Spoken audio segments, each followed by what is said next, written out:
Good morning, everyone. Good morning. Beautiful day for a beautiful time in all of our lives. I'm Dr. Bob Driscoll. I'm Vice President and Dean for the Academic Affairs. I declare that this 2011 Reinhardt University commencement ceremony now open. To ensure respect for the dignity of this ceremony, and for our graduates, we ask that all cellular phones, beepers, and other electronic devices be turned off until the end of the ceremony. I ask that you remain standing for the invocation, which will be given by the Reverend Lee Martin.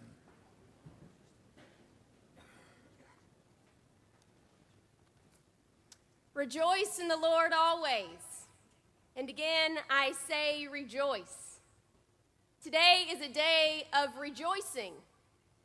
If you are here today for rejoicing, say hallelujah. Hallelujah. With the spirit of celebration, let us turn our hearts to God in prayer. Almighty God, today we gather from near and far to rejoice with one another. Family and friends rejoice in the accomplishments of their loved ones. Faculty and staff rejoice in students who were eager to learn and diligent in their course of study. Graduates rejoice that the journey of higher education has brought clarity of purpose, mission, and self. More than all this, it is with a spirit of celebration that we gather in this place, on this day, at this time, to rejoice in what God has done, what God is doing, and what God will do in the lives of these graduates. As they embark on a journey outside of Reinhardt University, may they know and trust that you, Almighty God, go with them. Amen.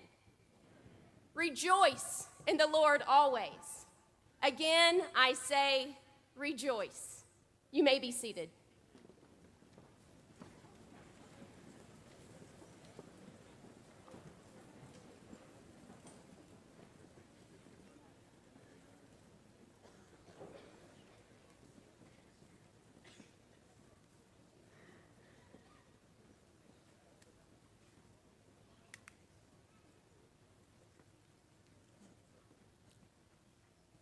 I am Dr. Tom Isherwood, President of Reinhardt University, and I welcome our students, families, friends, and alumni on this, our commencement day.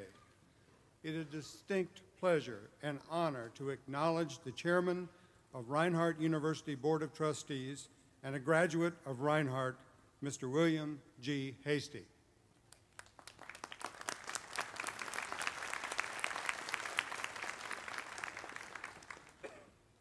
I ask that the university's administration and faculty to stand and be recognized for their hard work and efforts.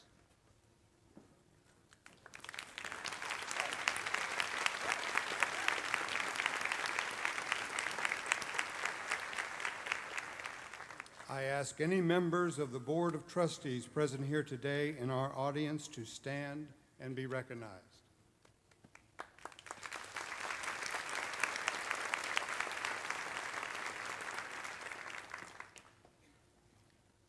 It is a tradition for the president to offer a charge to students as they graduate.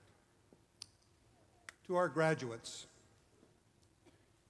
you are a very distinctive graduating class. The first graduating class of Reinhardt University and the largest graduating class in the 128-year history of this institution. Congratulations.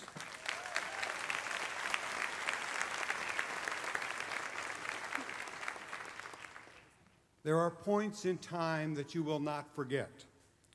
Today is one of those for you. We are very proud of you. We are also grateful to each and every one of you. You have continued the traditions of this university by bringing to us your energy, your enthusiasm, and your spirit. Students like you have always been at the center of all that we do and always will be. This is a day that you naturally look to the future. Let me express what I hope you will take with you from your Reinhardt experience. I hope that each of you has learned to doubt your doubts. I hope that your Reinhardt experience has shown you that you are capable of facing any challenge with courage and grace. You can and you will. I hope you change the world. It would be my fanciful wish that none of you would fold into the common, predictable patterns of life, but that you would change the world. To do so will be a challenge, and it will demand risks. Take those risks. Continue to search for meaning in your life. The search never ends, it just moves on. While you enjoy success, wealth, status, or fame, remember that without love, it is all worthless. I hope you live with the joy of belief. Faith fills the emptiness that from time to time we all experience and leads us to a better tomorrow. To my charge to you from Micah chapter 6, verse 8. And what does the Lord require of you but to do justice, to love kindness, and to walk humbly with your God? Always know that we are here for you, and always remember that we love you. God bless you, and again, congratulations.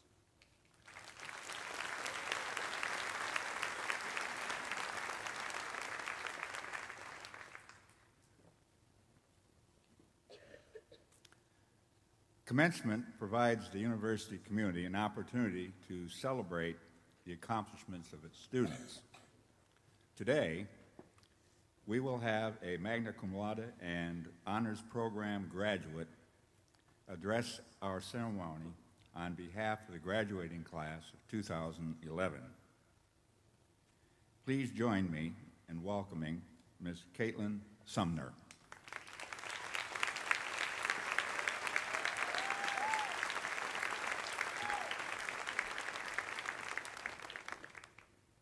Good morning, guests, administration, faculty, and staff. But most importantly, good morning, class of 2011. Today is our day. It's the day we become part of the real world. When I began my journey here 4 years ago, I never pictured myself to be standing here today. In fact, I really never pictured myself graduating at all. I remember going through my first advisement session at orientation, and a professor suggested a class that would be useful to take in my second semester of college. I remember feeling overwhelmed and thinking to myself, next semester? You're kidding me, right? But here I stand today, giving the commencement address as a member of the first graduating class of Reinhardt University, and it is an honor to do so. This morning, I don't want to stand here and tell you a bunch of graduation cliches about how we can take on the world and be anything that we want to be. Because let's just be honest, I will never play basketball in the WNBA no matter how hard I try. Since we can't always be what we want to be, the best thing we can do is to do what we like and what we're good at. Each and every one of us has strengths. These strengths have become apparent to us during our time at Reinhardt. Otherwise, we probably wouldn't be here today. During our time here, whether it was 2 years, 4 years, or 5 or more years, we have honed our various skills and learned to implement them in ways that have helped us succeed in earning our degrees. But now that we have our degrees, what will we do with them? There are many of us who were born knowing what we wanted to do. Others of us took a little bit longer to decide. The Office of the Registrar probably knows most of us who are indecisive on a first-name basis due to all the times that we have come in to change our majors. Whether you're one of the students who has known your vocation for a while, or if you're one who still hasn't quite figured it out, we all walk out of here today on a level playing field. We are all equipped with skills that we have learned and a degree to prove it. Now is the time that we determine our next move. Today, some of us will leave here and become nurses or teachers. Others will set out to climb the corporate ladder. And then there are some of us who will go on to graduate school, law school, or even medical school. We are all equipped to make our way in the world, so no matter what we choose to do with our degree, we are capable of one thing: making a difference. Making a difference can be the smallest act of kindness shown to someone in a time of need, or it can be something as great as finding a cure for cancer.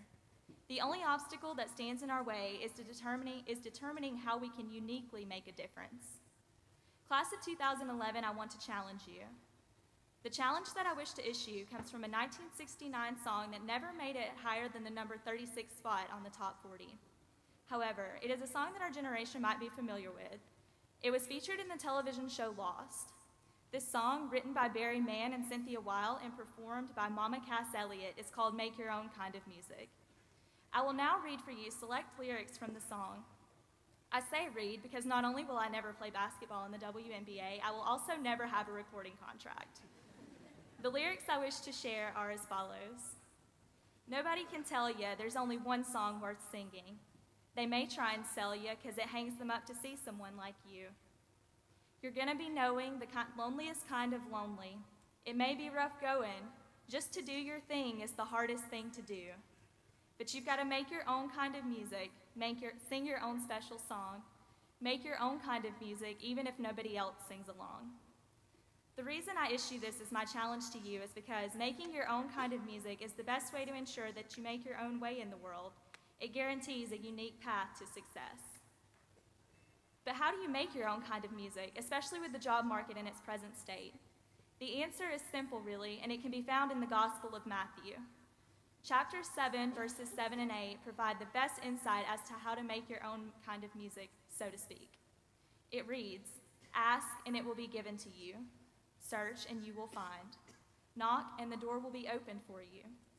For everyone who asks receives, and everyone who searches finds. And for everyone who knocks, the door will be opened." This is the best advice that can be given to anyone who's getting ready to go out into the real world. These things are what will take you where you need to go. The results might not always be immediate, but results will come. Be persistent. In a commencement speech given at Tulane University in 2009, Ellen DeGeneres offered a great piece of advice to the graduating class. She told them, "Never follow in someone else's path unless you're lost in the woods and you see a path. Then by all means you should follow that." Ellen's advice is practical to take with us when going out into the real world.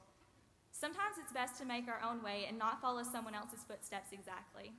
And then there are other times, such as when your foolproof business plan fails, that we should pick up, move on, and look for a way to get back on track, even if getting back on track constitutes as following someone else's path. Reinhardt University, class of 2011, there is no set formula for success. It is simply a series of trials and errors. Some get lucky on the first attempt, while others have to try several times. Even if you find yourself picking yourself up and dusting yourself off more than others, don't give up. Unless you're lost in the woods, never follow someone else's path. And if by chance you are lost in the woods, only follow the given path until you're back on track enough to find your own way once again. Remember, most importantly, regardless of where you go today or where you are 10 years from now, you need to make your own kind of music even if there's no one else singing along. It's the best way to ensure that you will be remembered for your own successes and accomplishments, and not for the successes and the accomplishment of others. Wherever life takes you, I wish you well in the years to come. Congratulations, and may God bless you.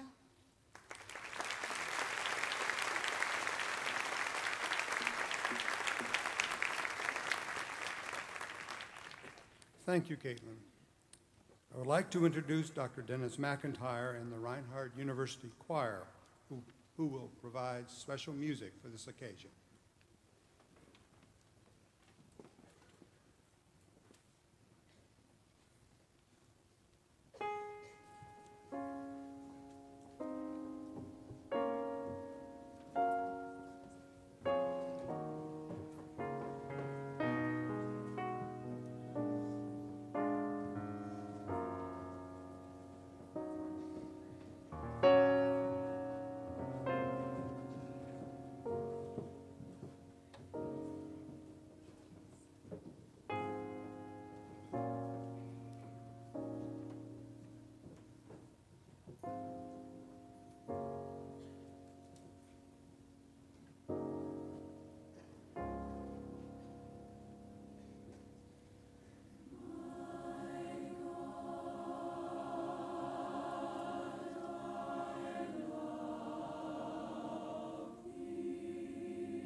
It is my pleasure to introduce our speaker for this morning. John Pruitt signed off as anchor of Channel 2 Action News at 6 p.m. in December, ending 18 years with his partner, Monica Pearson. John currently works on special programs and investigations for Channel 2 Action News. He began his television news career as a reporter and a cameraman, covering major civil rights stories around the South. From 1965 to 1967, he served as an infantry lieutenant in the U.S. Army in Seoul, South Korea, and Fort Gordon, Georgia. Upon his return to MSB in 1967, John resumed his reporting career, eventually rising to the position of weekend anchor. In 1973, he became anchor of the 6 and 11 p.m. news. In 1978, Mr. Pruitt joined WXIA-TV as evening news anchor, but in 1994 rejoined WSB to anchor the 6 and 11 p.m. news. John anchored his last 11 p.m. newscast at WSB-TV on July 7, 2010, ending a 41-year history as a news anchor. Mr. Pruitt has a history degree from Davidson College and has received many awards for his anchoring and reporting. He has won 10 Emmys, including Best Male Anchor and Best Documentary, 5 Sigma Delta Chi Quill Awards, the UPI Award for his coverage of Jimmy Carter's presidential campaign, and the coverage of a North Georgia airliner crash. He is the Georgia winner for public service. He has been named the Father of the Year, Pioneer Broadcaster Award from the University of Georgia Journalism School, the Silver Circle Award from the National Academy of Radio Arts and Sciences, an honorary doctorate degree in public service from Presbyterian College, and the Distinguished Achievement in Broadcasting Award from Di Kappa Gamma at University of Georgia School of Journalism. John and his wife Andrea have been married for 4 decades and have 2 daughters, Christina and Lisa, and 5 grandchildren. The Pruitts have 4 dogs, and in a statement of great diversity and understanding, 3 of the dogs are golden retriever and 1 long-haired dachshund. Ladies and gentlemen, our commencement speaker, Mr. John Pruitt.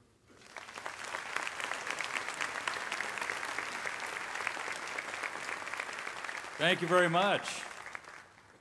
We actually have another grandchild. We have a total of 6 now, so just to update that bio. It's indeed a privilege for me to be with you here and an honor to be addressing this, the first commencement class of Reinhardt University. So history is being made here today, and I'm proud to be a small part of it. You may not have realized this, but on this day in 1789, George Washington was inaugurated as the first president of the United States. In 1803, President Thomas Jefferson signed the documents, more than doubling the size of the United States with the Louisiana Purchase.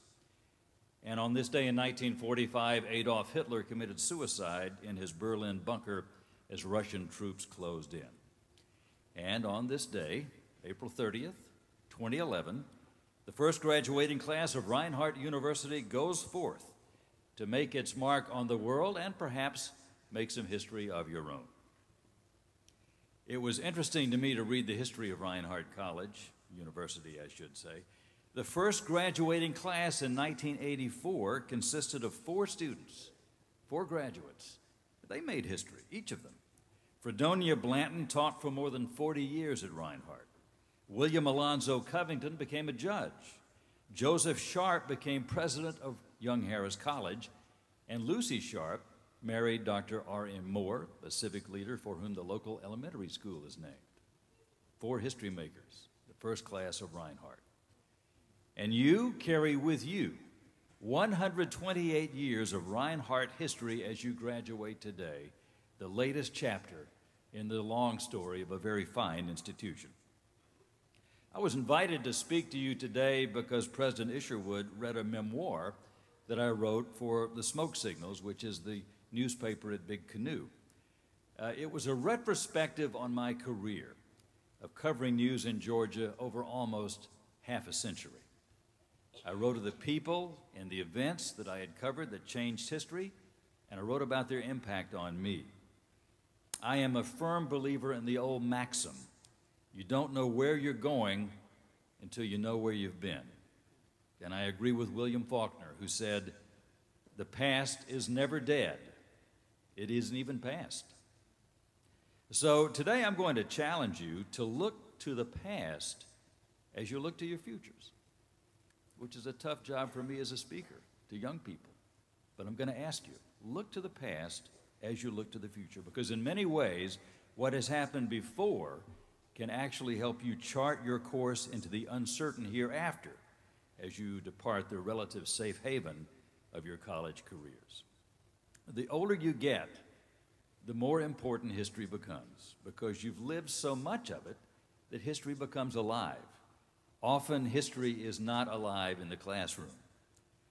While I was a student in college, I had a great deal of difficulty understanding the relevance of history. I was looking ahead. I didn't have a lot of desire to look back at what had happened before. And like many college students, I wasn't sure exactly what direction I wanted my life to take. In my senior year in college, something happened that changed the way I looked at the world. It was an event so earth-shaking, so overwhelming, I have really never been the same.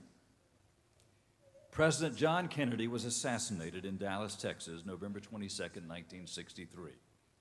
And I can't begin to tell you the impact that had on me and my fellow students at Davidson College, and for that matter, people all over our country and the world. It was like a shattering of everything that was normal in life, an emotional body blow. The world as we knew it had been jolted off its axis and would never be the same. So 4 friends and I impulsively headed for Washington just to be there for the most historic event we had ever experienced. We drove all night from Davidson, North Carolina, arriving about 3 in the morning. I'll never forget driving through the streets of the nation's capital, past the endless lines of people who were standing there in the frigid cold, their faces grim, waiting for their chance to file past the casket of the assassinated president who was lying in state in the Capitol Rotunda. We went to St. Matthew's Cathedral. We waited through the night and into the morning when the funeral procession finally arrived, and we saw the dignitaries file into that cathedral, world leaders, celebrities. One of my friends claims he actually saw John Kennedy Jr., John as he was called in, salute the casket of his fallen father. I'm sure you've seen the photograph. This experience had enormous impact on me, and it had enormous influence on me. I think it may have been the thing that pushed me into the world of journalism, because I had been on the scene of history, and I had been profoundly moved to be there. And I was indeed fortunate to find a career that allowed me to be present at so many historic events. I never got tired of it. In fact, although I am enjoying my retirement, this week I found myself really wanting to get back into the news to cover the historic disaster caused by the tornadoes that swept across the South, swept across our state of Georgia, came very close to the spot we are in today, but spared Waleska and Reinhardt. News coverage, though, was in very good hands, younger hands, I might add, so I resisted the impulse to call WSB and volunteer. But in the weeks leading up to my retirement, I was constantly asked 2 questions more than any other. The first question, what's the biggest story you ever covered? And the second question, what's the most embarrassing thing that ever happened to you on the air? I'm going to answer both questions for you. I'll take the easy one first, the embarrassing one. Well, it's not really that easy to talk about, but I'll tell you. When I started anchoring the news way back in the dark ages, there were no teleprompters. So the only way to have visual contact with the audience, the eye contact you needed, you had to really be familiar with your script. You didn't want to be reading it. It was a handheld printed copy. So the way to do that was to sort of memorize lines of stories. And I was pretty good at this. I was a quick study, and one evening, the lead story of the evening was about a jailbreak in nearby Jackson County, and so I memorized the first 2 lines of the story. They went something like this. 5 prisoners broke out of the Jackson County Public Works camp today. They were armed with homemade knives and ice picks. I memorized those 2 lines because I wanted the news to get off to a dramatic, compelling beginning. The theme music began to play. The floor director cued me to begin talking. I summoned up the best anchorman's tones I could. I leveled my best anchorman stare into the camera, slightly furrowed brow, you know the look. And then, without once looking down at my script, I said, from memory, "Good evening. 5 prisoners broke out of the Jackson County Public Works camp today. They were armed with homemade knives and toothpicks."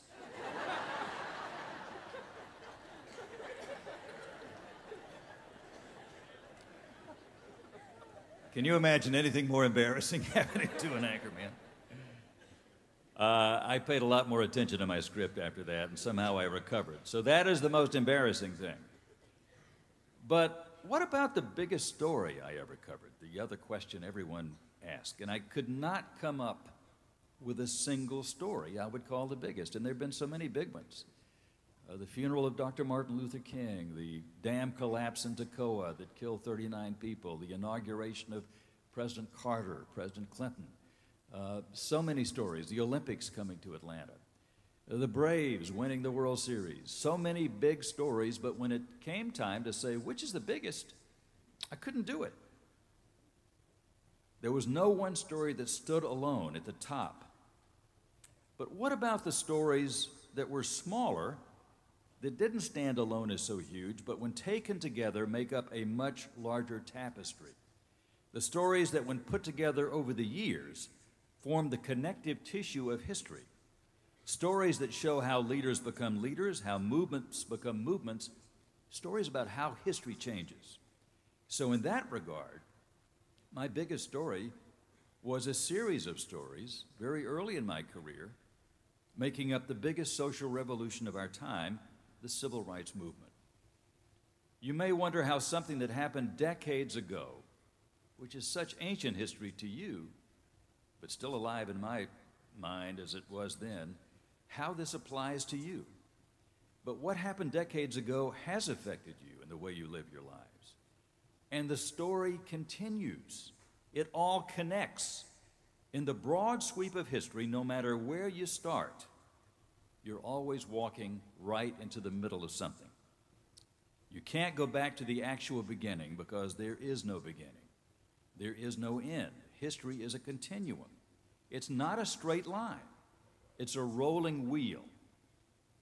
And that wheel has spokes, and they all interconnect in the perpetual story that we live every day. So as you graduate, you walk with your diplomas in hand right into the middle of history. You take your places in the ever-changing, dynamic world in which we live. And the more you understand about that world and the forces that change it, the better prepared you're going to be to adapt to, and in some cases to challenge those forces. And who knows what challenges you're going to face. When I graduated in 1964, I faced a world of tumult and turmoil as African Americans were struggling for their rights as American citizens. A world which teetered on the brink of chaos as our leaders and would-be leaders were gunned down by assassins. Dr. King, President Kennedy, Bobby Kennedy, and others. A world where young men were being sent off to Vietnam to fight and die in a war that would divide our country. And a world in which nuclear attack from the Soviet Empire was an ever-present threat. Well, you graduate in a time of turmoil as well, a time when the echoes of 9/11 are still reverberating as we face the ever-present threat of more terror attacks on our nation. A time when the Middle East is being transformed in ways that are unpredictable and dangerous. A time when the economic future, which once seemed so bright, is now very much in question as we grapple with the housing crisis, rising oil and gas prices, the potential for further meltdowns on Wall Street and on Main Street. And you will face challenges my generation never conceived of. And how you deal with those challenges will depend very much on your level of awareness, of your ability to get informed and to understand the issue from all sides. And your Reinhardt education and your intellect give you the basic tools you need. But to be truly informed, you got to work at it, you got to keep at it. You'll have to read, you're going to have to listen, you're going to have to ask questions and challenge conventional thought. You have to rise above partisanship and take as objective a view as is humanly possible, and that is a very difficult thing to do. It is so easy to let the rhetoric and the posturing, the partisan statements sweep you off your feet. It is simple to let the braying voices of the right and the left overwhelm your common sense and perspective. In fact, one of the biggest challenges you face is how to deal with the deluge of facts, fiction, charge, countercharge, and irrelevant trivia that inundates our lives almost every second of every day. In 1964, back in the dark ages, television was just coming into its own. The Kennedy assassination and the events that followed was really the first big national TV event, a time when the nation was gripped by the images they saw and participated in the sense of national unity that only television could provide. We really saw a glimpse of that yesterday with the wedding in London. It was a community event, a world community event. And television provided that, but there were competitors this time around because so much has changed. Television can still have major impact, but that impact has been so diluted by the internet and its myriad ways of spreading information. And newspapers, my friends, newspapers are fighting for survival. It appears to be a losing battle. I would wager that very few of you members of this graduating class, and probably very few of the people in this gymnasium, regularly read a newspaper. I would love to lose that bet, but I don't think I would. Network television newscasts, they're losing audience. It's a trend that no one knows how to reverse. Information is going to the internet. Newspapers and television stations know the internet is the future. Evolve or die. Some are going to survive in internet form, but some will simply not make it. They will cease to exist. You are the ones transforming media through Facebook, through Twitter, other instant communication technologies and methodologies. Who knows what's coming next? But we know that it's going to be changing, and changing so rapidly, it will be extremely difficult for us to keep up with. My concern is that so much information we receive this way is so fast, so furious, so instantaneous, often so superficial, often so erroneous, that we have no time to think, to reflect, and to ponder the issues of the day. So much of our public discourse is rancorous, partisan, abrasive. So little of it is thoughtful, reflective, objective, and honest. It is very difficult to separate the wheat from the chaff, speaking in biblical terms, to sort out the issues and the various sides being presented and to form intelligent viewpoints based on solid information. And this, I think, is tougher today than it's ever been. But as Reinhardt graduates, you have the tools, you have the skills to rise above the superficiality and the speciousness that permeates our world, to be truly informed and aware. We do not know where history will take us, but wherever that is, I would urge you to be sure you are on the right side of history. I am reminded of those brave souls and individuals, black and white, who helped bring the South through the Civil Rights Movement, a movement I covered. It is hard for us to conceive today of a South that was rigidly segregated, a South in which a black person could not use a restroom labeled white only, a South in which a black family on a drive from Atlanta to Augusta could not eat in a whites-only restaurant, a South where separate but equal schools was frankly a sham and a lie, a South where elected officials played to the baser instincts of their white constituents, even though they knew it was cynical, a losing exercise that will ultimately damage their people. There were many white folks in the South who knew segregation was wrong, who knew there was no logic under the U.S. Constitution to deny basic freedoms to American citizens who happened to be black. How many of them had the courage to speak up? How many of them had the fortitude to be counted as being on the right side of history? It is so much easier to go with the flow, to accept the status quo. So much easier, so much safer. Martin Luther King Jr. talked about those people. He said, "There comes a time when one must take a position that is neither safe, nor politic, nor popular, but he must do it because conscience tells him it is right." Who knows what decisions you will have to make in the years ahead? How many of you will have the courage to take the positions that are neither safe, nor politic, nor popular, because conscience tells you it is right? I am reminded of the young college students, black and white, who put their lives on the line, sometimes lost their lives to help our nation live up to the ideals written in our Declaration of Independence and Constitution. And I remember well former Atlanta Mayor Ivan Allen Jr., initially, like most of his peers, a segregationist. The sad fact was you could not be elected to public office in the South in the 60s if you didn't say you were a segregationist. But Ivan Allen had the courage to change course. He saw where the tide of history was going, and he realized he was not on the right side of that tide. He ended up being the only white Southern elected official to testify for the Civil Rights Act of 1964, which allowed blacks equal access to restaurants, hotels, restrooms, and other public accommodations. It was an act of political courage. It was an act of physical courage, because violence was an ever-present threat in the South in those days, but it was the right thing to do. His conscience told him that, and he acted on it. I wonder who among us would have such courage. I like to think I would. I like to think you would. Fact is, you never know until the time comes.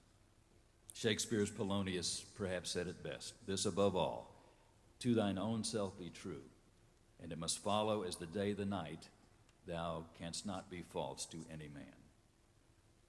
I hope you as Reinhardt graduates will do the right thing, and that you will do the right thing based on your fine education, your careful weighing of the solid facts you glean from serious observation and analysis of the issues of the day, and your conscience, which is the best guide any of us can have.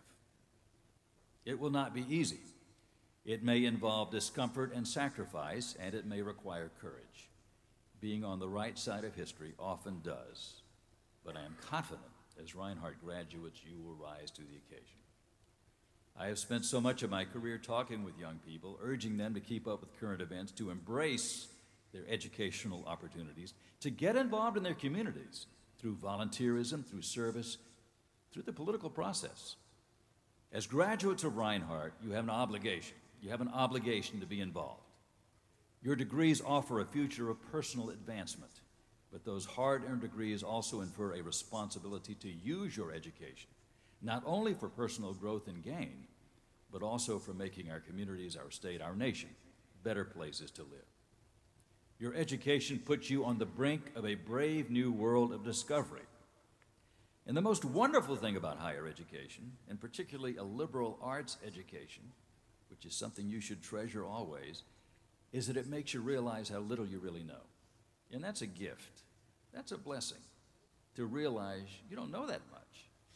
But your educations give you the ability to keep on learning. And it's a never-ending process. Your education stops only if you allow it to. Education, just like history, is never-ending. We should always be striving for enlightenment. Finally, a little story about when I ran track in high school. I was a half-miler, very mediocre half-miler. And after one less than stellar performance, my coach took me aside and offered this advice. He told me, "John, there's only one way to run the half mile. You have to start off as fast as you can possibly go and gradually increase your speed." I could never do that. In fact, I don't know many who could, but as I look out on your faces today, I see faces in individuals, in young lives who definitely have the capability. You've been going at top speed here at Reinhardt to get your education, to get your degree. And now the world calls on you to go faster, to gradually increase your speed, bringing your talents, your abilities, your intellect, your curiosity, your drive and ambition into the swirling currents of history.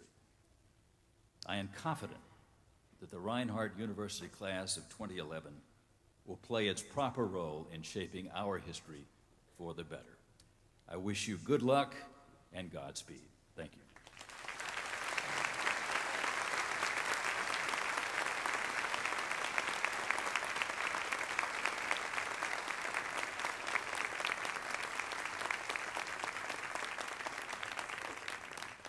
For all of us, thank you, John, for those thoughtful words that bring into perspective the challenge of the future as tied to today and as lived through yesterday. Thank you. Degrees will be awarded in the following order. Associate degrees first. The bachelor's degrees in the School of Arts and Humanities, the McCamish School of Business, the School of Music, the Price School of Education, and the School of Mathematics and Sciences. The Master's degree of Business Administration and the Master of Arts in Teaching will be awarded last. Each school dean will request that a group of candidates come to the stage for presentation and the awarding of their degrees from the president. I ask members of the audience to be respectful of others while taking pictures. Dr. Isherwood, vice presidents, and the participating deans and faculty are invited to be available in front of the gymnasium after the ceremony is concluded for individual photos with graduates, alumni, family, and friends. On behalf of the university-wide faculty, I am pleased to invite all those students who are candidates for the associate degree to please come forward and enter the stage off to my right, your left. Associate degree candidates.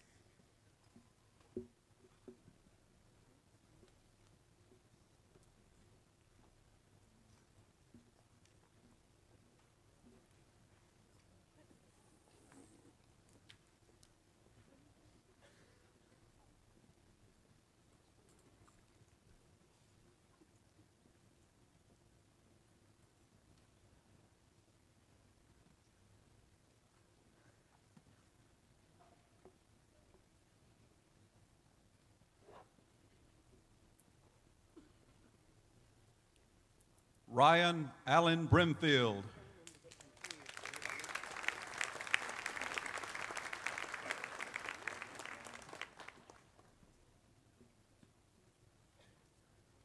Christy Henderson.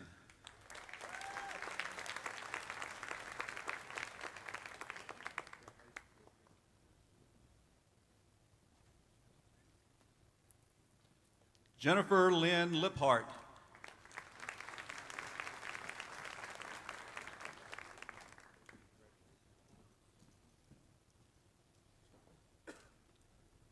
Shelby Denise Miller.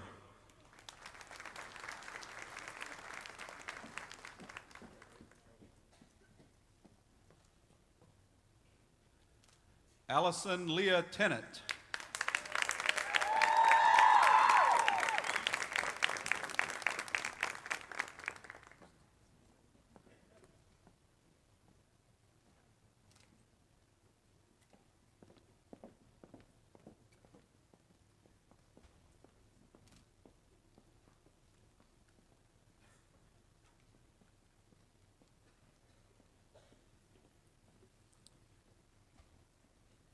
I ask Dr. Wayne Glauca, Dean of the School of Arts and Humanities, to come forward and recognize the candidates for the degree of Bachelor of Arts or Bachelor of Fine Arts.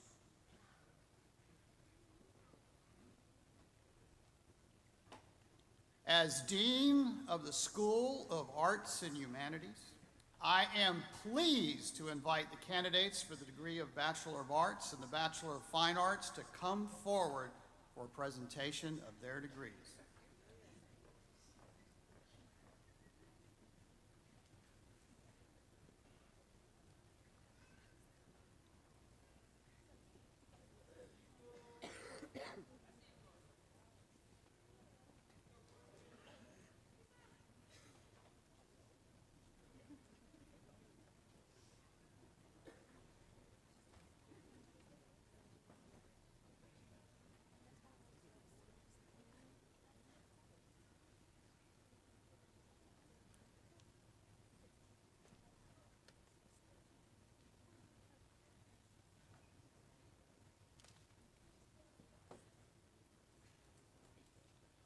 William Dillon Beagle.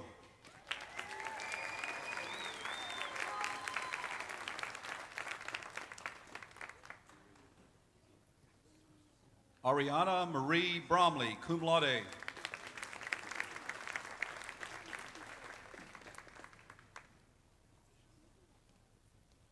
Courtney Mache Bird, magna cum laude.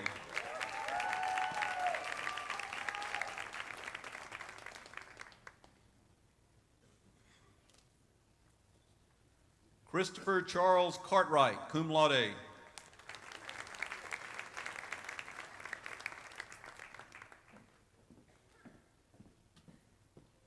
Isabella Martins Costa, magna cum laude.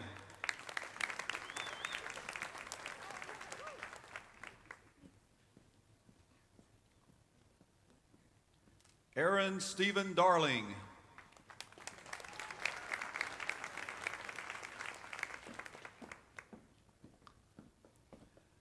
John Pierce Drake II.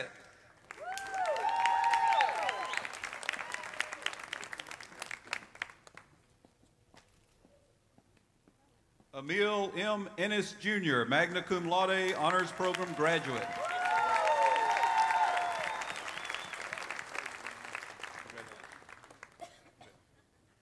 Zane Devon Hedge, magna cum laude, honors program graduate.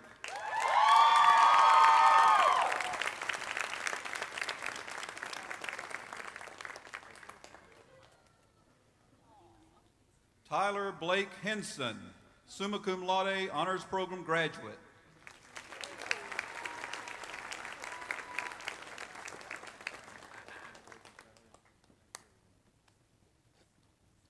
Stephen Richard Jenkins.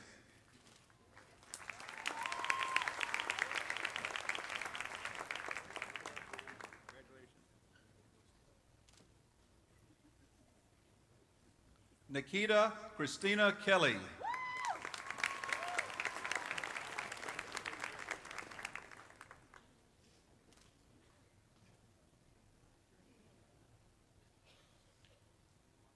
Atia R. King, cum laude.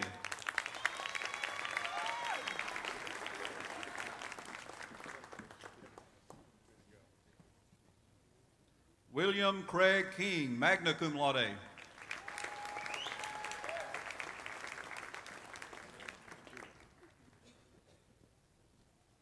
Susanna Grace Long.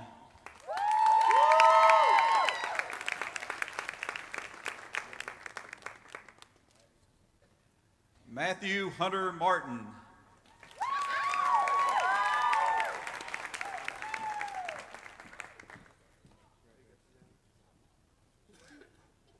Emily Page Moss.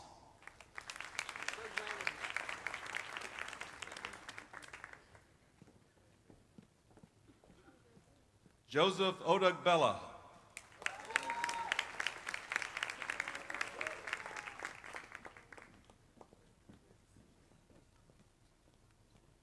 Shannon Lee Renault, summa cum laude.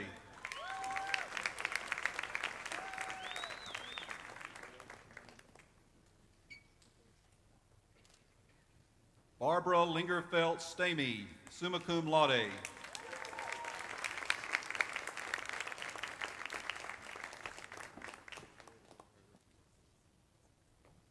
Misty Dawn Stewart, cum laude.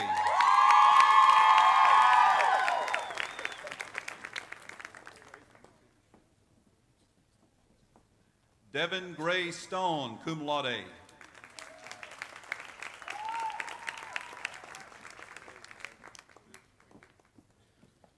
Caitlin Aaliyah Sumner, magna cum laude, honors program graduate.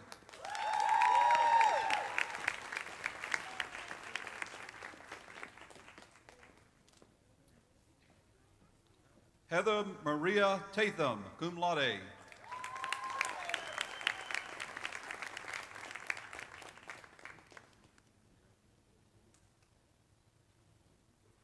Jamie Thomas, cum laude.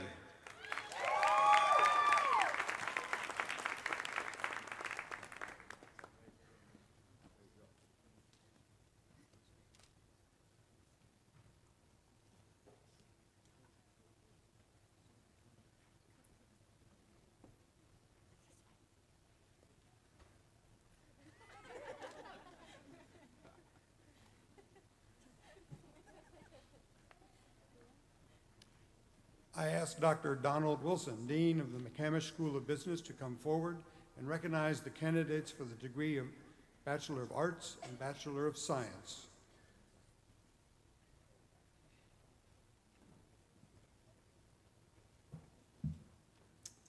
As Dean of the McCamish School of Business, I am pleased to invite the candidates for the degree Bachelor of Arts and the Bachelor of Science to come forward for presentation of their degrees.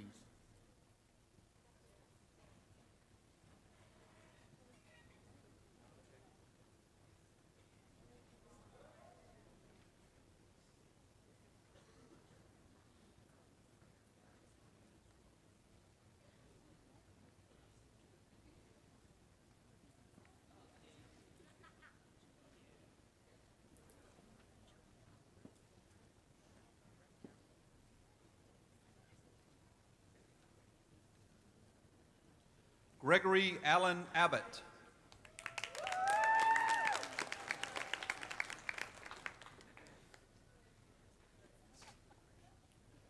Kristen Nicole Abernathy, cum laude.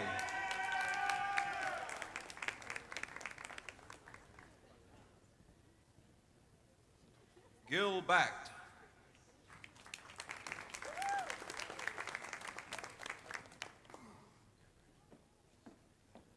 Joseph Carl Bennett, magna cum laude.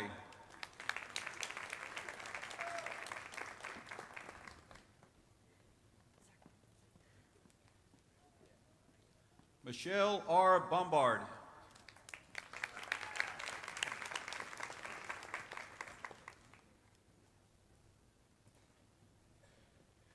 Elliot Stoney Bowles, cum laude.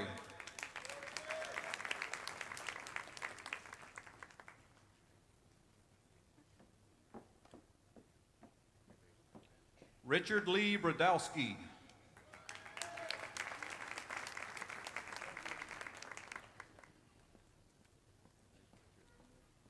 Clifford J. Byers, cum laude.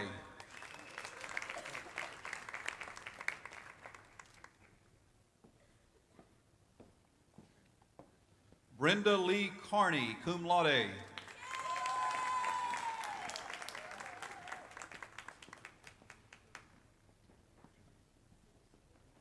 Everett John Sabula.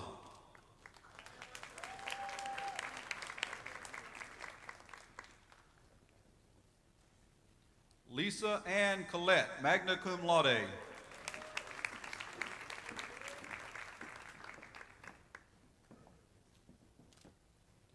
Kevin Douglas Cook.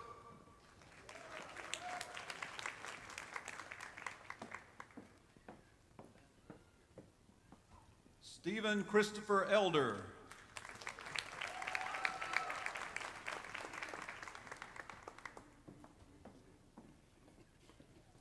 Tiffany Nicole Ellerby.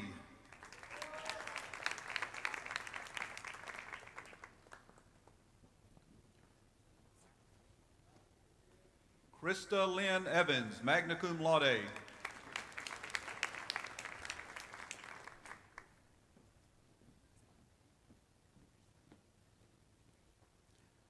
Erin Marie Fain, magna cum laude.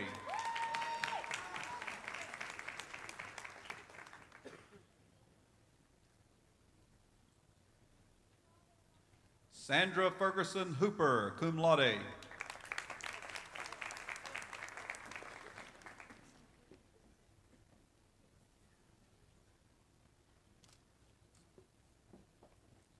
Brett Allen Flick, cum laude.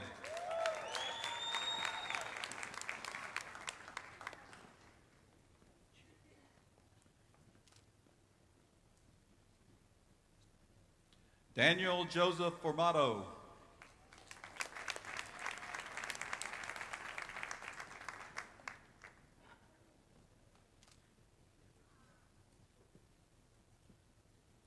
Stephanie Lee Fuller, summa cum laude.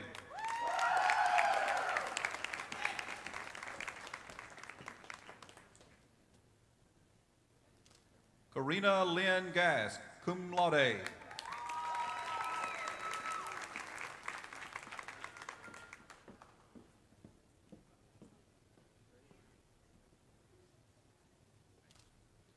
Gerald Paul Gleason.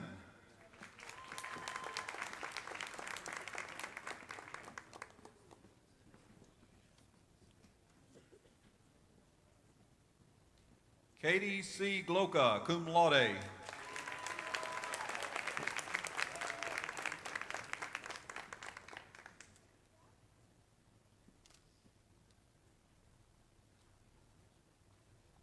Benjamin Joseph Gonglak, cum laude.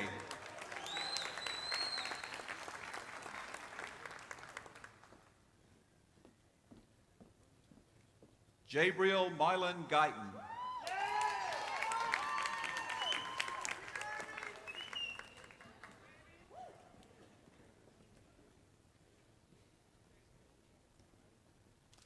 Rita Denise Hammondtree, magna cum laude.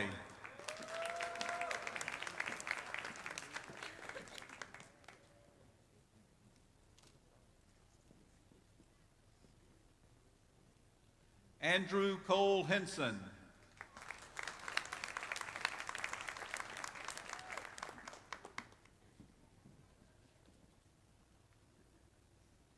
Caitlin Elizabeth D. Hibberts, cum laude.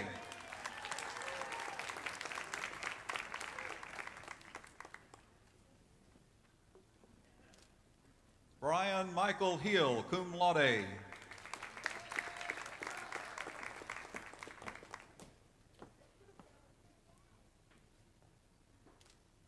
Christina Lee Honoisky.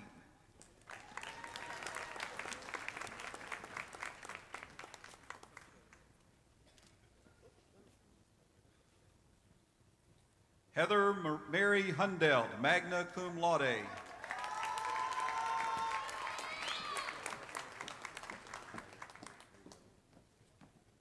Alexa Ann Houston, summa cum laude.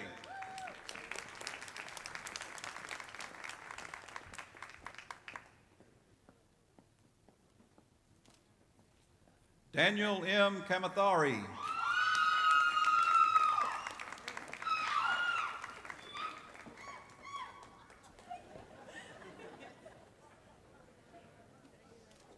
Karen C. Lay, magna cum laude.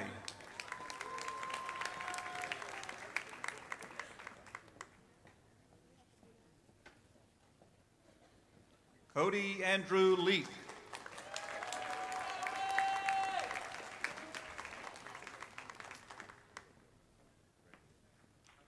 Keelan Milan Lewis.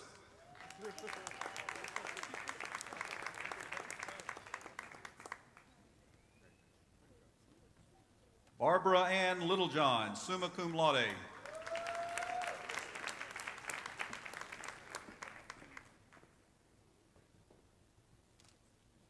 Nicholas Paul Littlejohn, cum laude.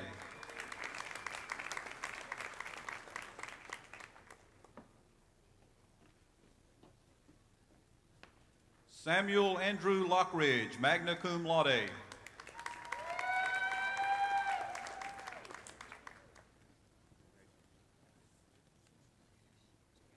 Anna Monique Morrow, cum laude.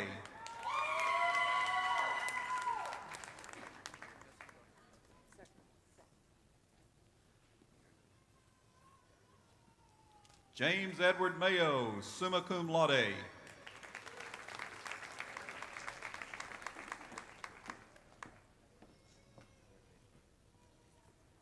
Travis Sean McKee, summa cum laude.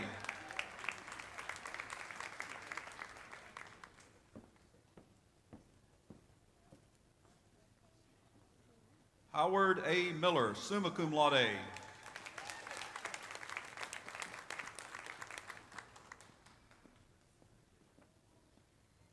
Laura Ruth Miller.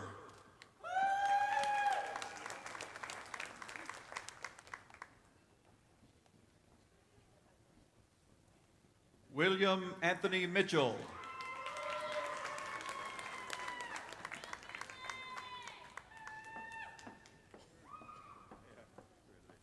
Jeffrey Ernest Moss, magna cum laude.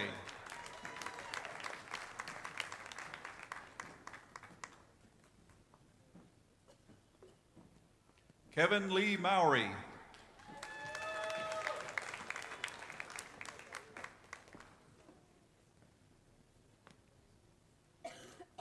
James Michael Morosco.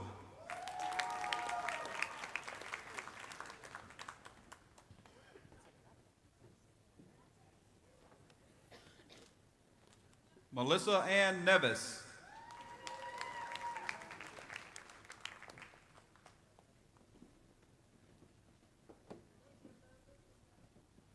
Kevin Robert Nordine.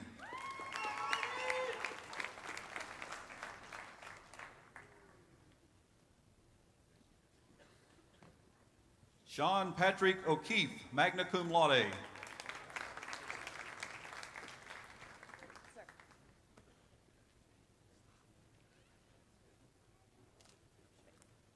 Jason Orion.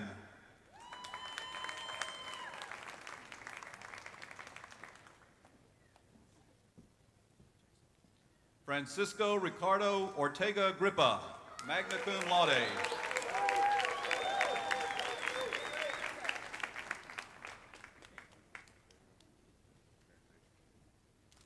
Beatrice Alina Ospina.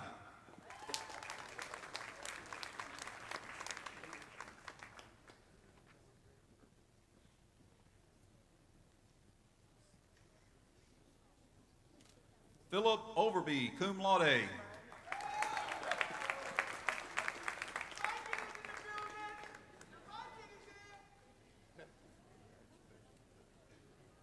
Karen Yvette Pargo.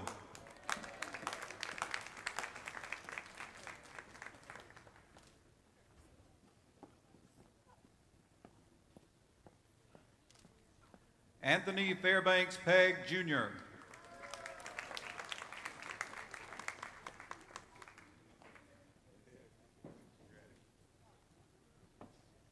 Jessica Marie Reagan, magna cum laude.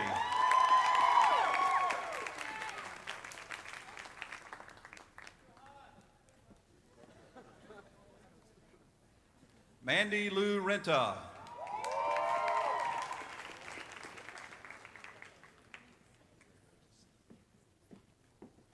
Stacy Rich.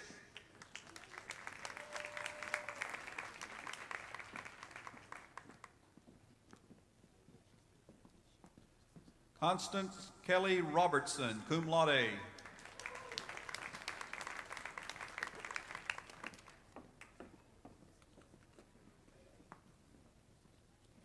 Heath Casey Roper, magna cum laude.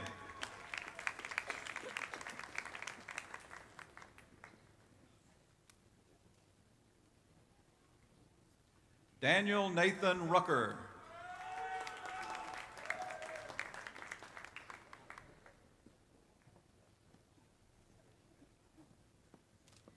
James Michael Schutz, magna cum laude.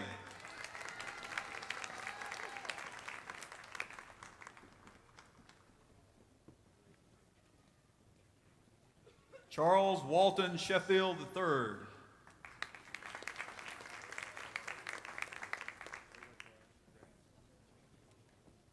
Ellen S. Spruill.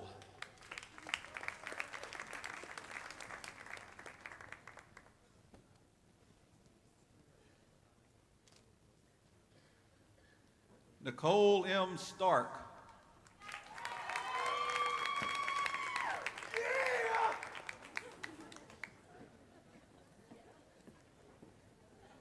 Tony Lee Stringfield, magna cum laude.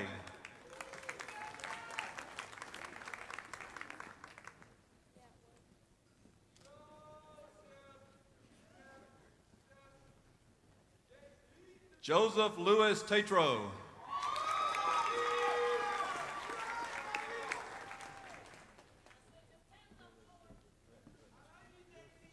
Jennifer K. Thomas, cum laude.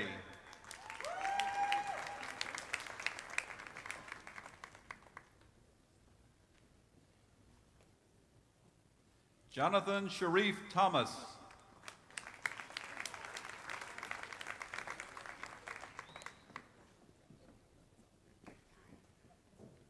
Lori K. Thompson, magna cum laude.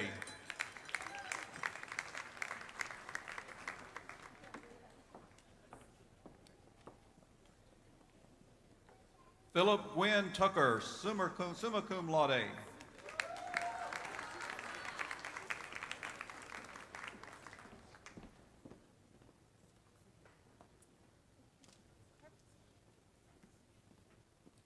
Mi Howie Vong.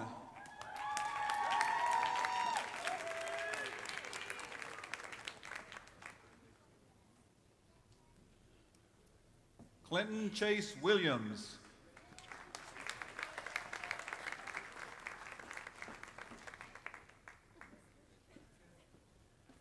James Jordan Wilson.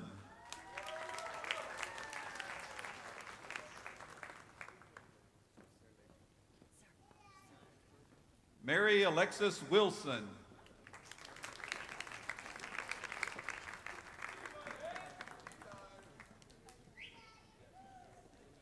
Tyler Joseph Winters, cum laude.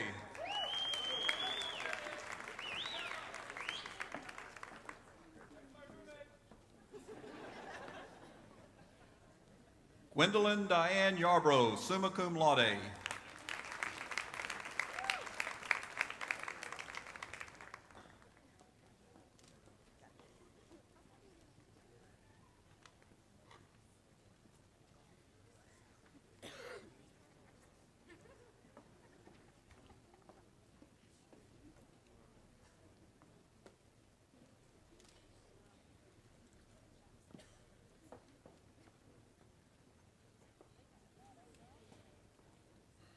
I ask Dr. Dennis McIntyre, Dean of the School of Music, to come forward and recognize the candidates for the degree of music or bachelor's degree in music education.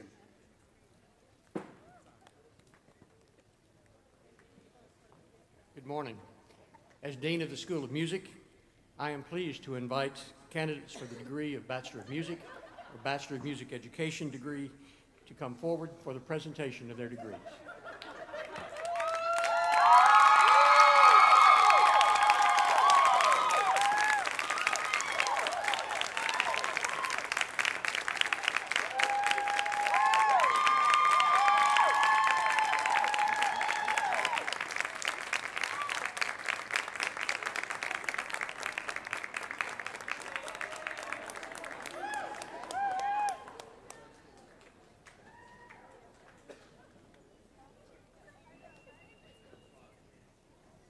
Emily Caitlin Conley.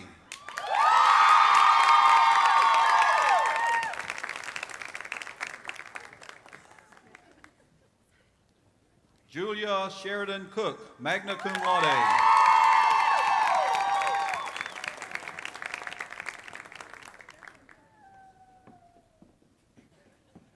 Michael David Elzey, cum laude.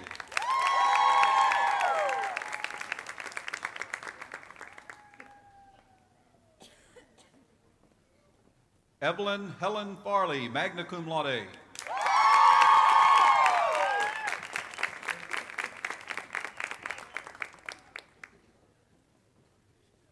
Cynthia Morgan Jones, cum laude.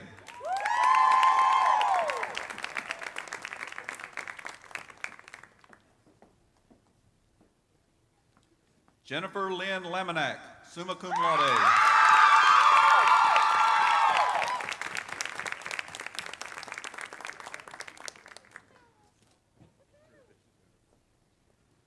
Kristen Lee Lawhorn.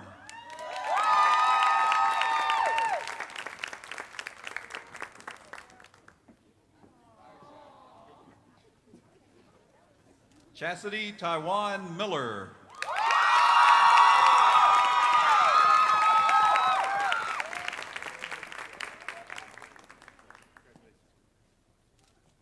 Samuel Reed Mullinax, cum laude.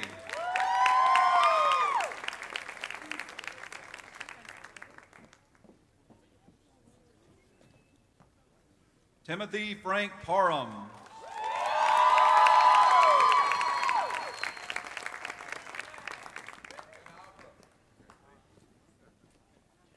Jeremy Bradley Reagan, magna cum laude, honors program graduate.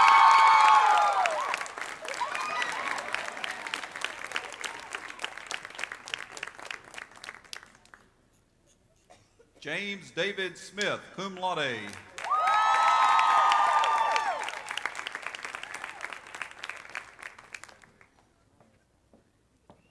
Miriam Elizabeth Smith, summa cum laude.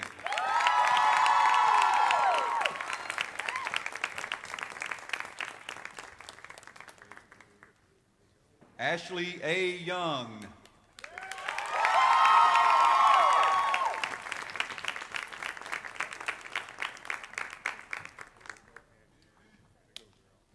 Alexandra Marie Zacher.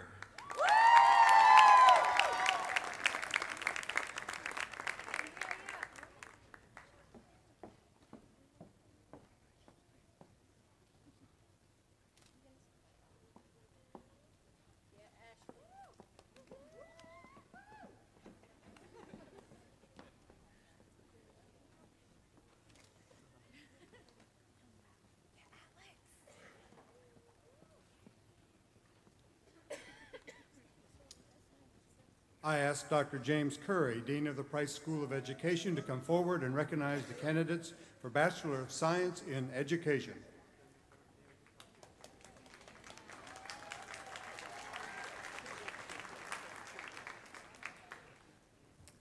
As Dean of the Price School of Education, I am pleased to invite the candidates for the degree of Bachelor of Science in Education to come forward for presentation of their degrees.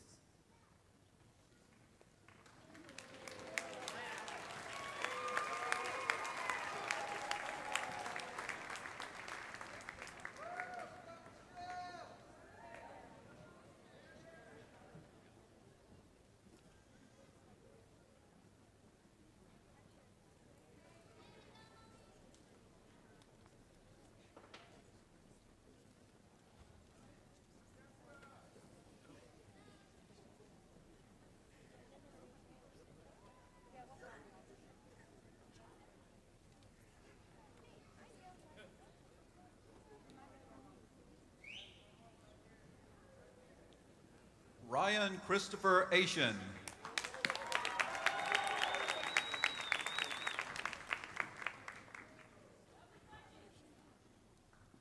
Cordell Levon Alexander.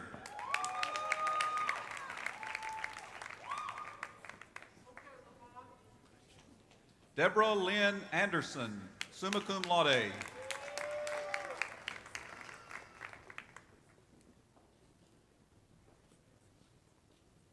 Lonnie Lee Anderson.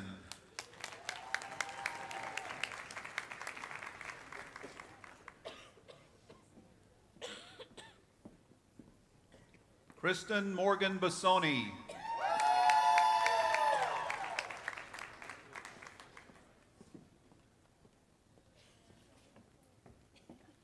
John Carl Beasy.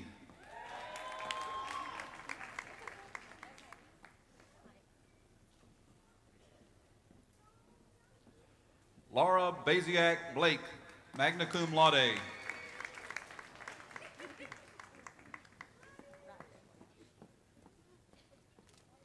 Christopher Allen Bryan.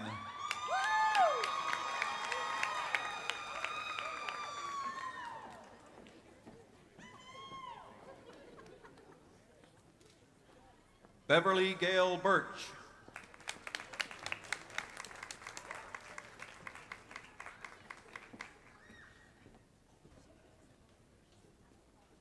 Lindsay Elizabeth Carmichael.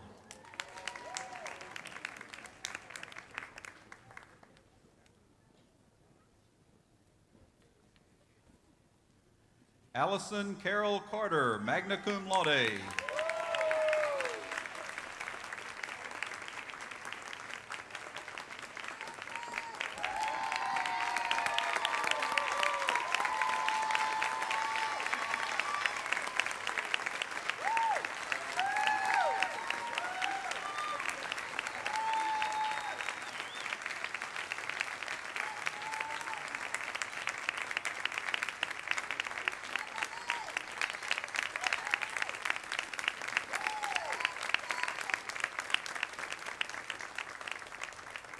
Megan Botro Clampett, summa cum laude.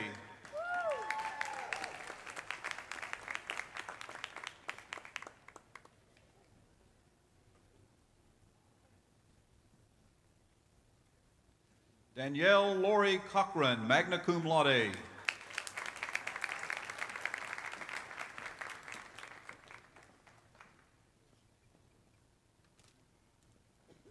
Donna Catherine Davis Autry, cum laude.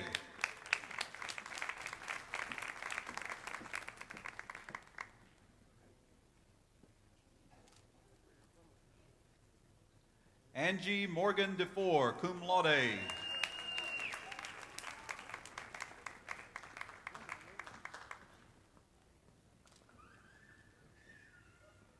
Kelly Michelle Dembicki.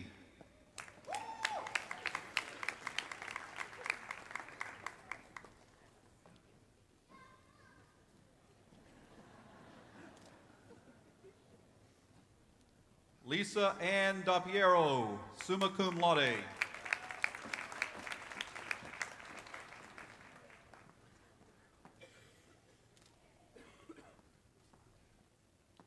Calady Lee Duncan, magna cum laude.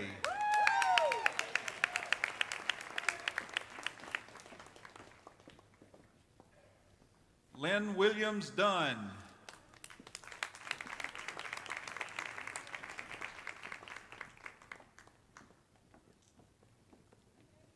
Mary Rachel Epperson.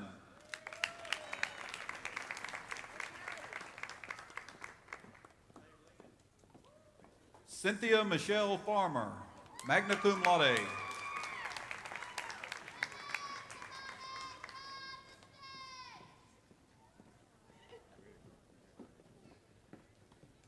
Damaris Rebecca Ferrante, summa cum laude.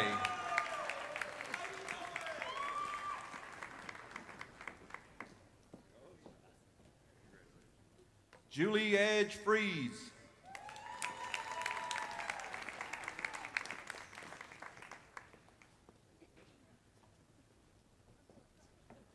Lauren Elise Funkhauser, cum laude.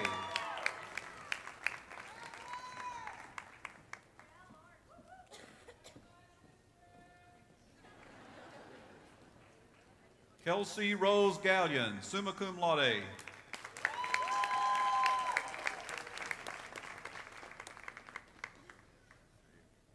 Jennifer Elizabeth Goss, cum laude.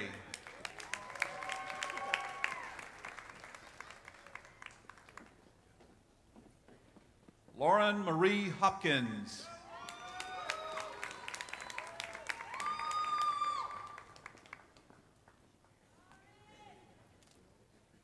Christy Cox Ingram, cum laude.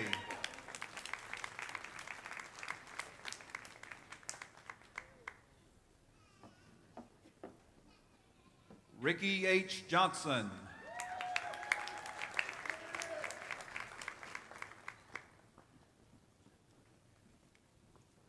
William Wesley Brian Jones, cum laude.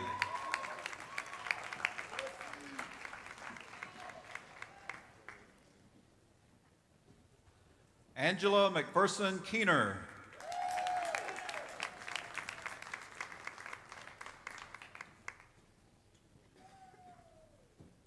Brandon Madison Lee, magna cum laude.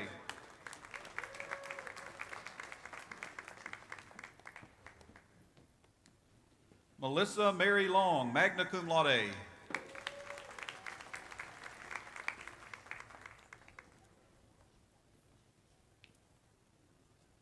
Callie Elisa Lovett.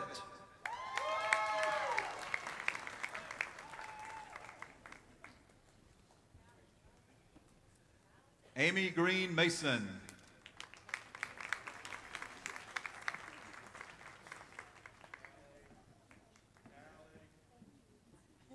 Christine Erica Mason, cum laude.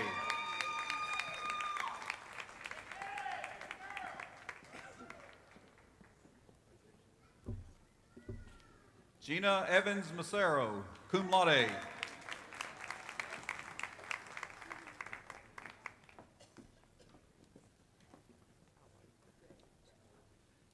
Andriel Jameer McCurdy.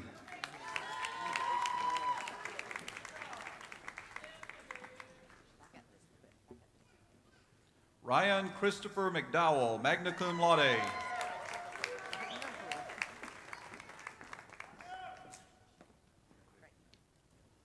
Ravonda Aretha McKnight.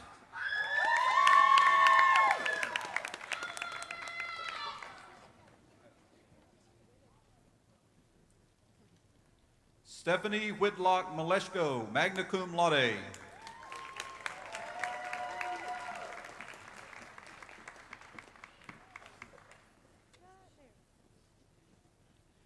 Anna Christine Mullis, magna cum laude.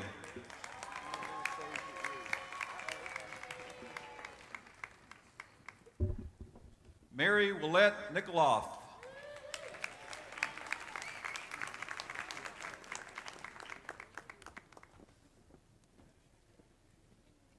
Catherine M. Oots.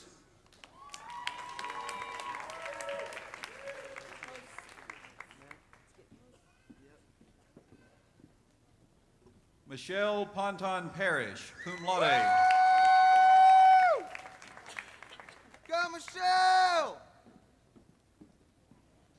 Karen Henley Parker, summa cum laude.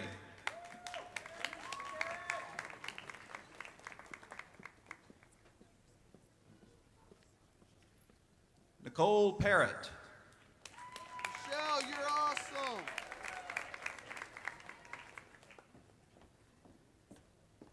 Ashley Burgess Patterson, summa cum laude.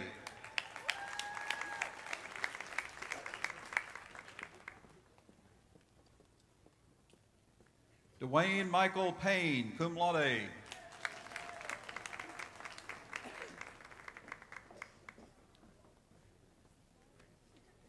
Tabitha Carlette Payne, summa cum laude.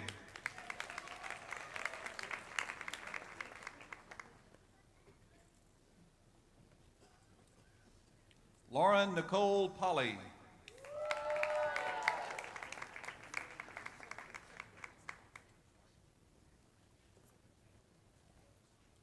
David Michael Poole.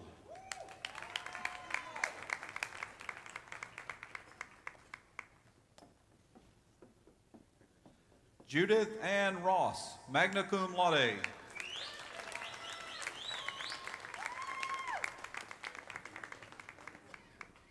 Kathleen Harvey Samansky.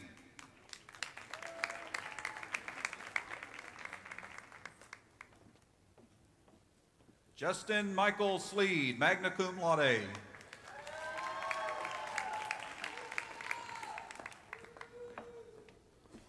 William Jerome Smith, cum laude.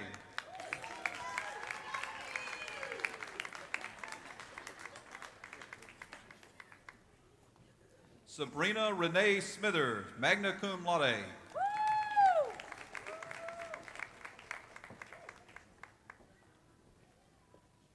Sally Jean Spencer, magna cum laude.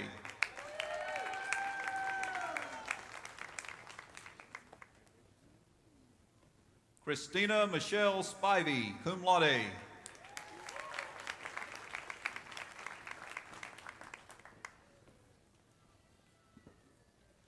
Ashley Christine Street, cum laude.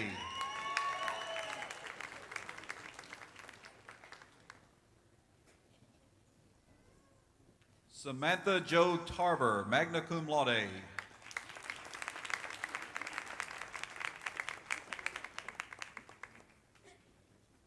Stephen David Taylor.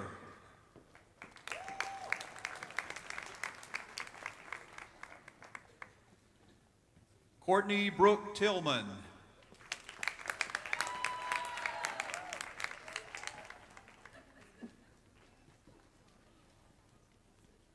Whitney Ingram Tippins, summa cum laude.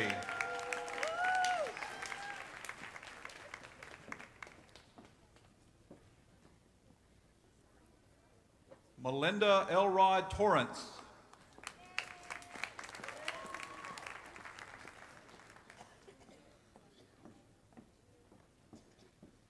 Kimberly Ann Vellatini.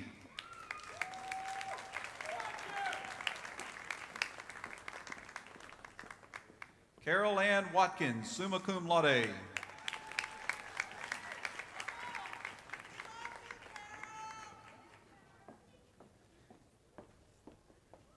Jesse Russell Williams, cum laude.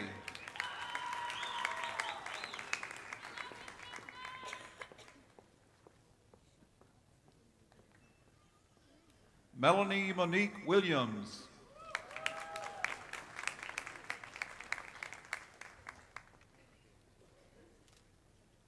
Kathy Melinda Wilson, summa cum laude.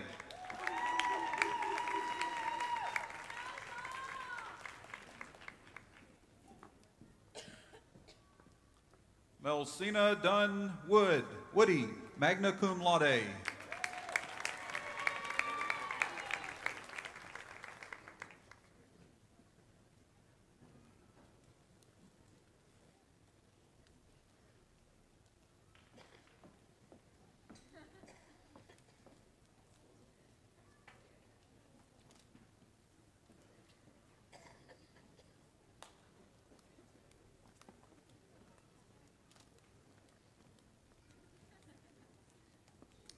I ask that Dr. Bill DeAngelis, Dean of the School of Mathematics and Sciences, to come forward and recognize the candidates for the degree of Bachelor of Science.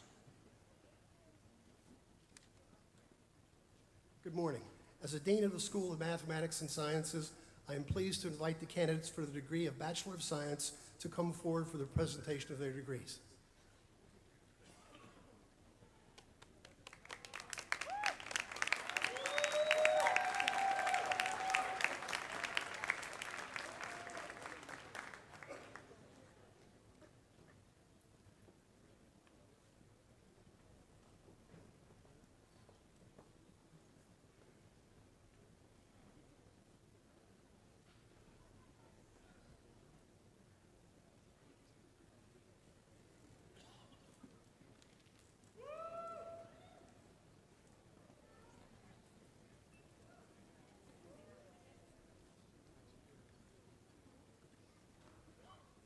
Christian Allen Abrams.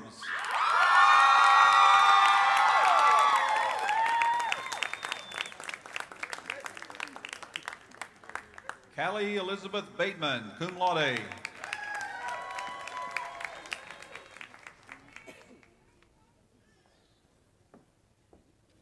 Andrea Leanne Cole.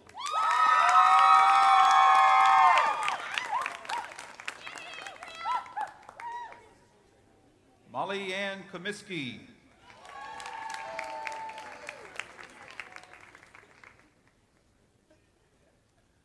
Catherine Helen Cox, cum laude.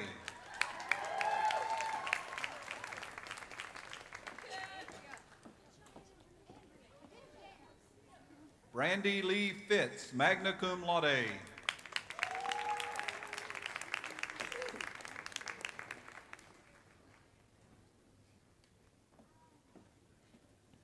Mary Catherine Galante.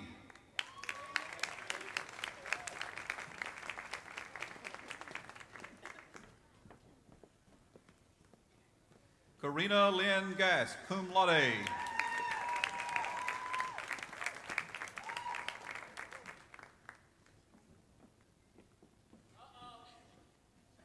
Anna Maria Quintus, cum laude.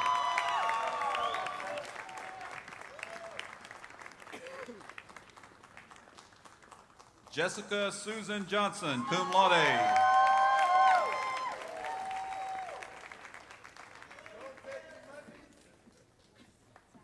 Jennifer Ann Jordan.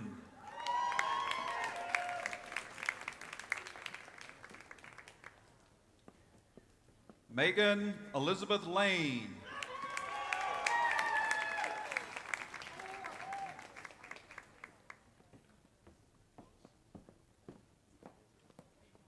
Kylie Megan Moore, magna cum laude.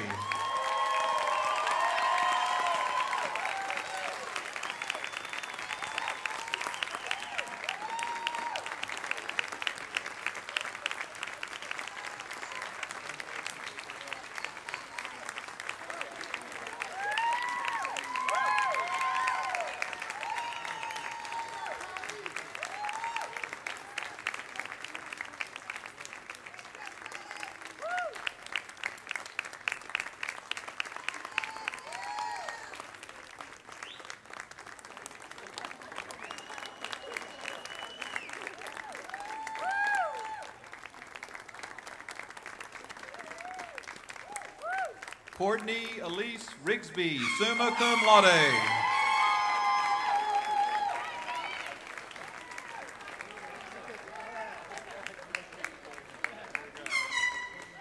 Heather Natasha Rogers.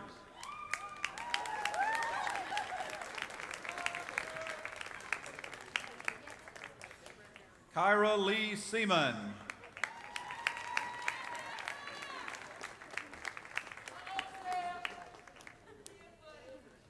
Samantha Charlene Searcy.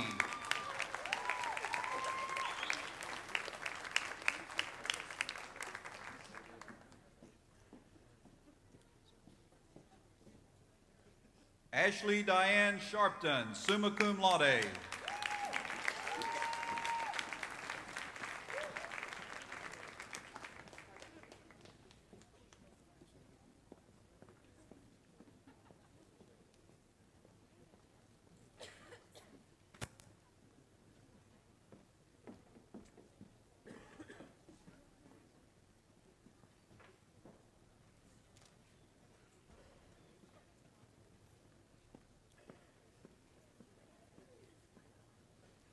This is the second year we are privileged to award degrees at the graduate level.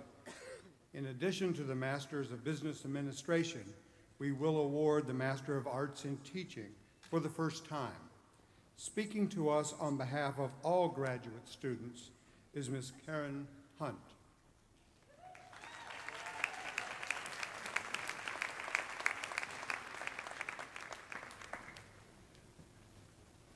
Good morning. Dr. Isherwood, board members, faculty, alumni, distinguished guests, graduates, family, and friends. I am truly honored to speak today on behalf of the graduate students in the first graduating class of Reinhardt University. Graduate students, you should all be extremely proud of yourselves for what you have just accomplished. Not only have you completed a rigorous program of study, requiring many hours of hard work, but many of you have done this while balancing the responsibilities of having a family and a career at the same time. Who are the graduate students of Reinhardt University? We are husbands and wives, mothers and fathers, employees, community volunteers, friends, and neighbors. We had full, busy lives when something in us told us that we wanted more. We had the desire to make our lives better for ourselves and our families. We wanted to follow our dream to change our careers or advance in our current ones. We wanted to be role models for our children. As adult learners, we have had life experiences that make us determined to work hard and get the job done. We are proud of our success and determination. Now, there were definitely times when all of us questioned whether we would be able to balance the new demands of school with our current adult responsibilities. But our perseverance and diligence has paid off.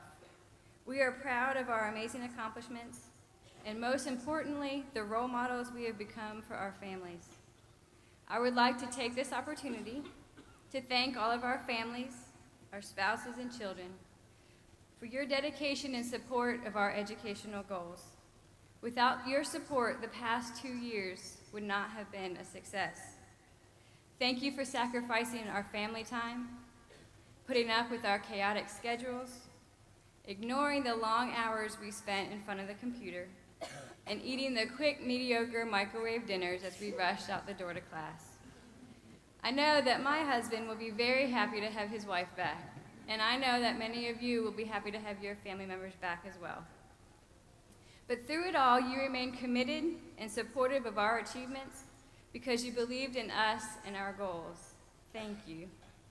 I would also like to thank our professors for guiding us through this journey. It has been a great adventure, and you have been our mentors every step of the way. You have boldly pushed us to see the unlimited potential in each one of us and lifted us up when we needed it most. We take with us all of your wisdom and encouragement. Graduates, do not let your educational journey end here today. It is important to be a lifelong learner. When I received my bachelor's degree 11 years ago, I thought I had life all figured out. But my goals have changed as my family has grown. And all of the graduate students here today are in different stages of their life, but they all value the importance of being lifelong learners. Getting my master's degree has not taught me everything I need to know, but it has ignited my desire to learn more. In order to be the best teacher that I can for all of my future students, I need to come to terms with the fact that what I don't know far outweighs what I do know. I need to be steadfast in my determination to spend the rest of my life learning. There is always something new to be learned or explored. We don't do this for others, but we do it for our own personal fulfillment. I agree with the wisdom of the 20th century statesman, Newton D. Baker, who said, "The man who graduates today and stops learning tomorrow is uneducated the day after." The logo of the Masters of Arts in Teaching program is derived from a kaleidoscope design. The word kaleidoscope is taken from the Greek word kalos, meaning beautiful. Reinhardt University has taught us to view life through this colorful lens.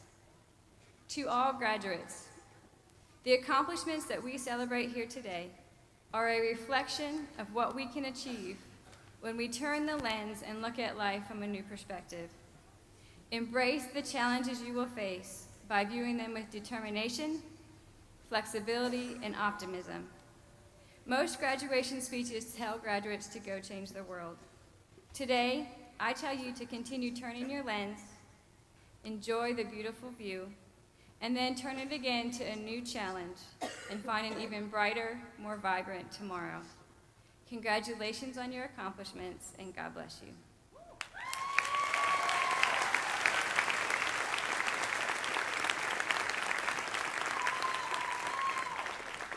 Thank you, Karen. I ask Dr. Donald Wilson, Dean of the McCamish School of Business, to come forward and recognize the candidates for Masters of Business Administration degrees.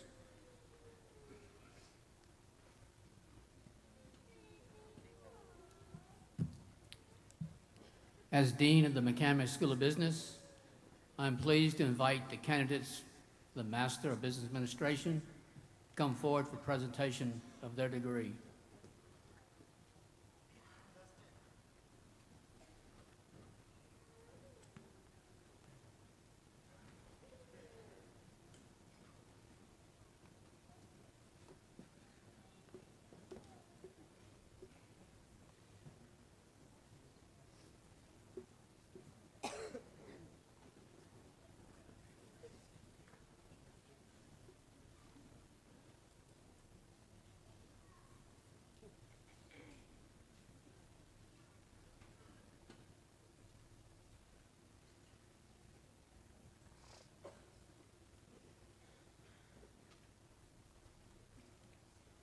Jessica Christine Akers.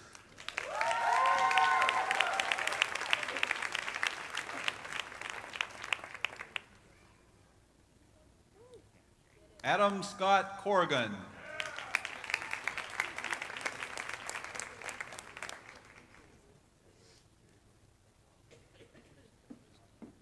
Heather Fowler Pence.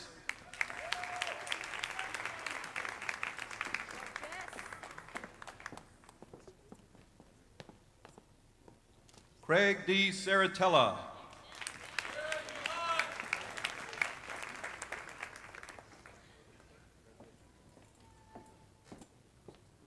Andrea Staska.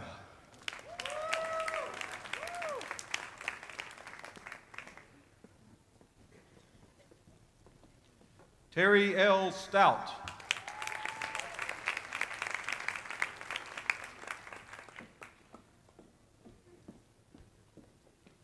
Justin Edwin Wilson.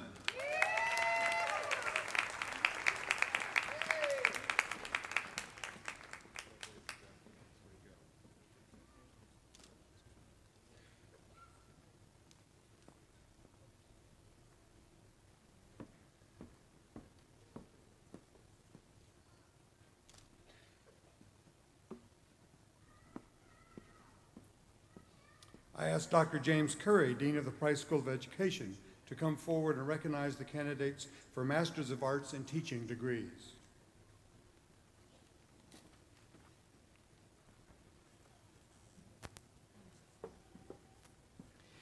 As Dean of the Price School of Education, I am pleased to invite the candidates for the Master of Arts in Teaching to come forward for presentation of their degrees.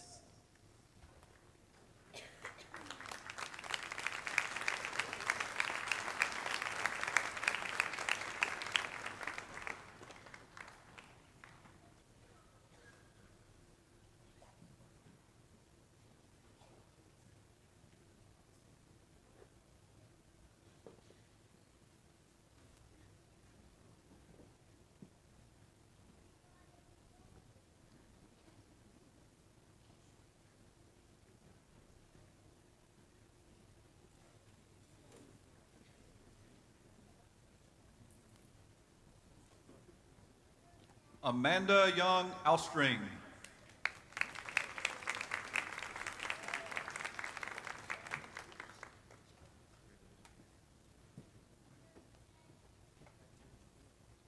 Marlon James Benzel Jr.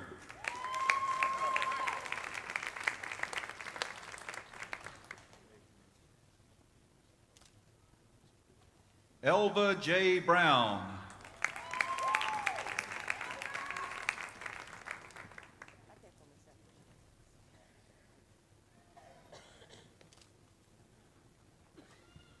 James Allen Cook.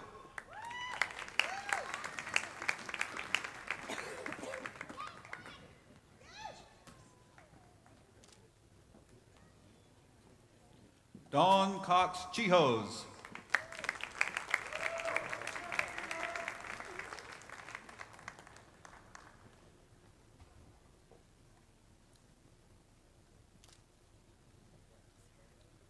Natisha Gail Dempsey.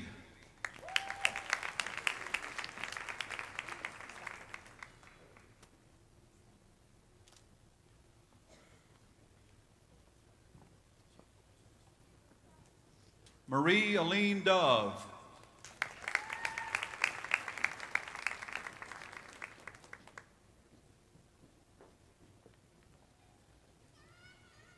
Amanda Turner Gauthier.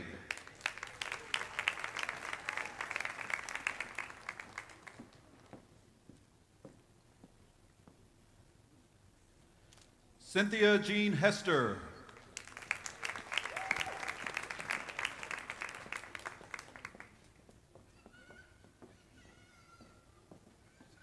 Susan Marie Hoffman.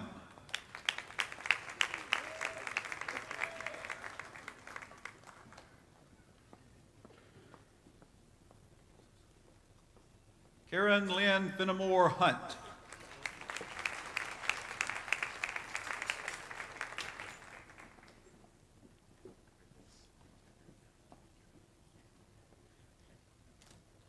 Elizabeth Brooks Hunter.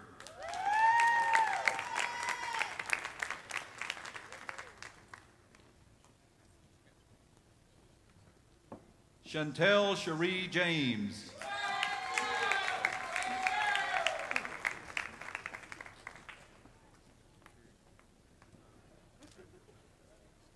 Lacey Bruce Jones.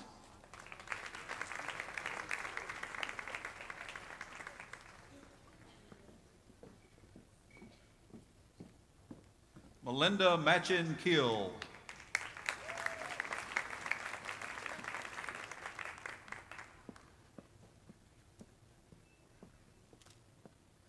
Christina Lyle.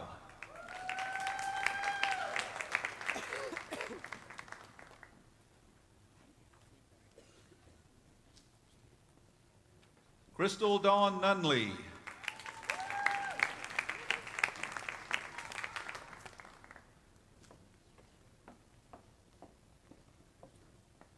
Brooke Reese Parks.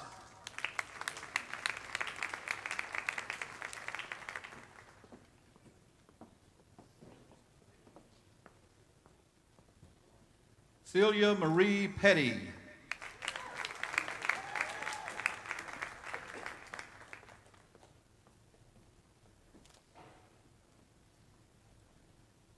Merimeth Shine Phillips.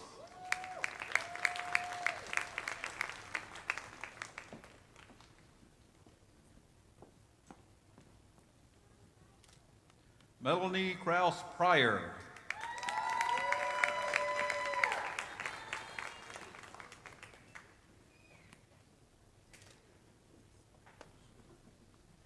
Annie Ruth Scholes.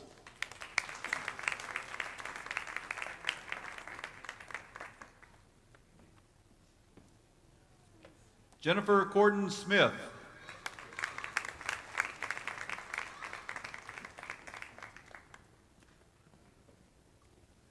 Barbara Lynn Struck.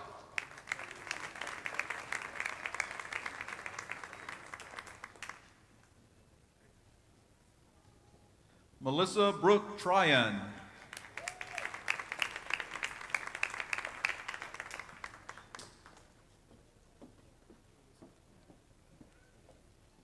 Clarita Maria Young.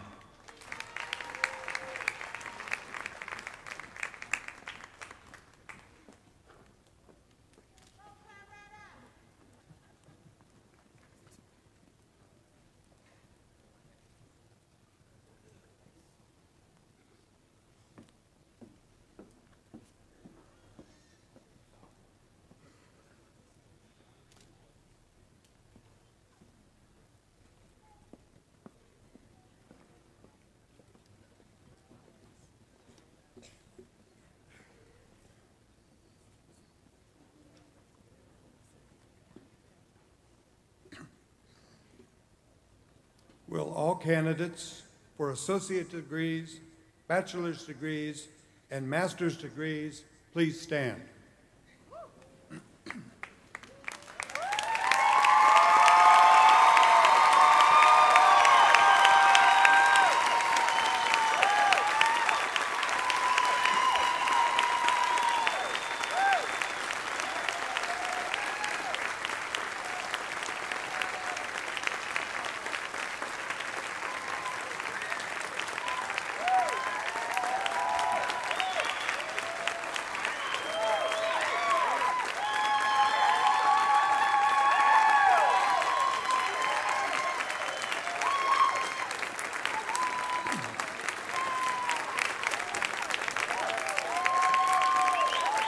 By the authority vested in me as president of Reinhardt University by the Board of Trustees and the state of Georgia, I hereby declare you to be graduates of Reinhardt University with all the rights and privileges of the appropriate degree as listed on the official records of the university. Congratulations.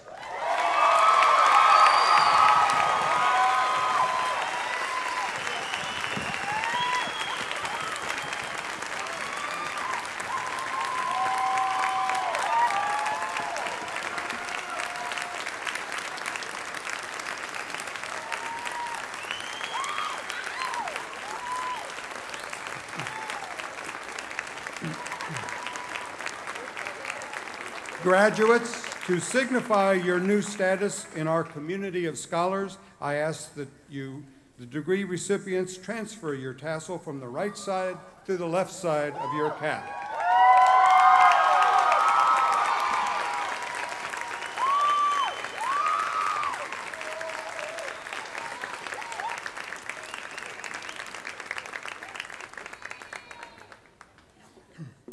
Graduates, please be seated.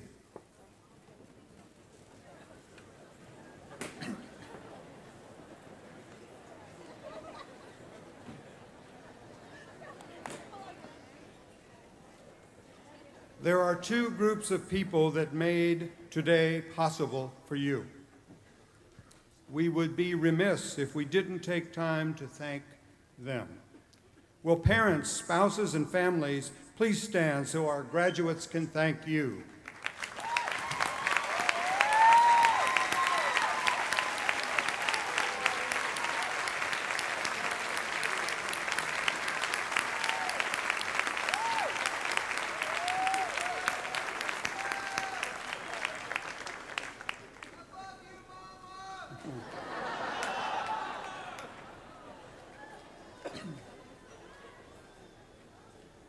Graduates, as time passes, you will have fond memories of the time you spent together and a growing appreciation of the gifts that our wonderful faculty have offered you. I ask the faculty to stand so these graduates and I can show our appreciation for your wisdom, dedication, and guidance. The faculty.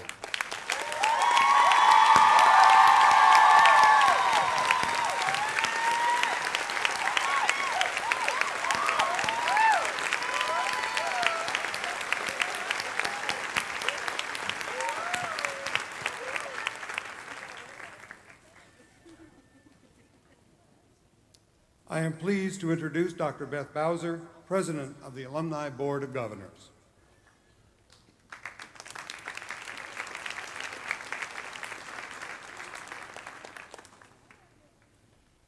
Will the class of 2011 please stand?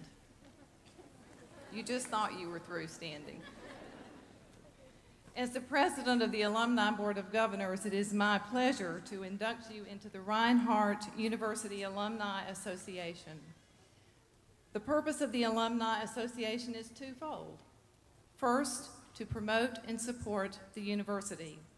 You can do this by returning often, by telling others about Reinhardt and encouraging them to come here, and by sharing your time, your talents, and your resources.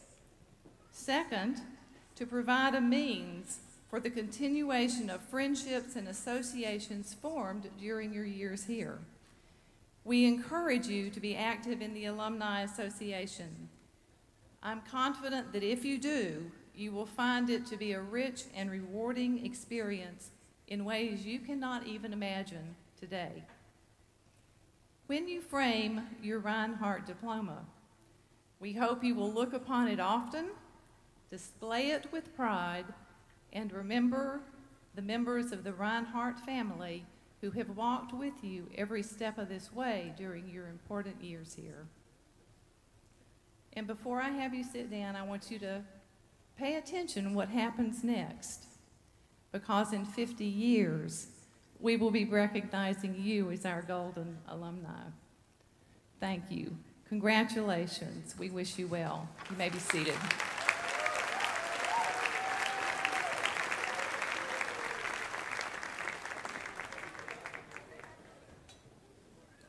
Now it's my pleasure to recognize our golden anniversary alumni, the class of 1961. I will call the names of the members of the class who are with us this morning and ask them to stand until all have been recognized, and I will ask you, the audience, to please hold your applause until all have been recognized. The members of this class represent a variety of professions. Many are retired, some are actively working still, but all have made and continue to make valuable contributions to their communities and their families. Julie Ann Roper Bowling, Eddie Birchfield, would you please stand? James Buddy Barnes, Marilyn Ann Howell Kane, Thomas Tom William Carter, Jean Caruth Kaysen, Paul Davis, Edwin George, Emma Marsh Goodyear Green, Patricia Dabbs Hackney, James Ross Hamons, Judith Judier Drake Jones, Clifford Cliff Garland Long, Helen Sue Mathis Pruitt, Charles Sosby, Lynn Sturdivant, Patsy Cochran Sturdivant, Beverly Yost Welch, Bob G. Welch, Jeffrey Wells, Ken White, and Joellen Wilson. Joellen Bell Wilson.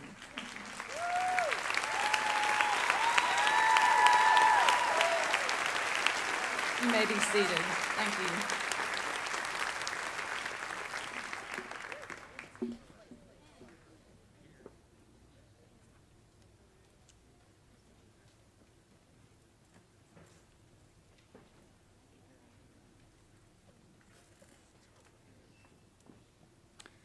And now invite Mr. Timothy Parham, one of today's School of Music graduates, to come forward and lead us in the singing of our alma mater.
Thank you, Timothy. That's pretty good conducting. You even ended us all on the same time, so that's pretty good.